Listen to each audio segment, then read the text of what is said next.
tonglarda uyg'onib uni olqishlang, bunchalar orom baxshdir tongning havosi. Ajib bir tong otdi yana ilmda, bunchalar sevinchdan ko'zlarini ochdi.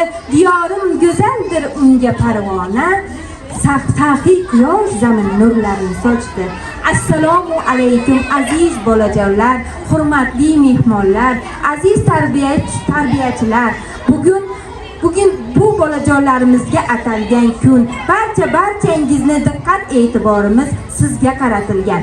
Shu bois biz bu davrani ochib berish uchun so'z navbatini bog'chamiz mudirasi Gullola opa Alimovaga beramiz.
Mami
uchgim kelar, qush bo'lib uchgim kelar, labingdagi balingdan bir qultum ichgim kelar.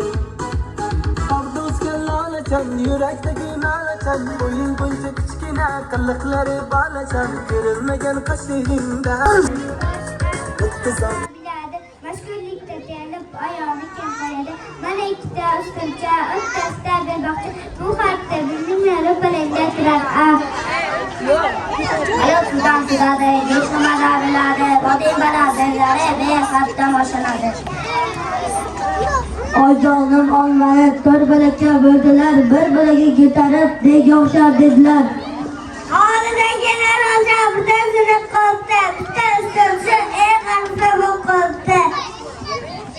Fil deganlar shuva o'xshab ketar har dima, quloqlari shabegan, peshonasi yapagan.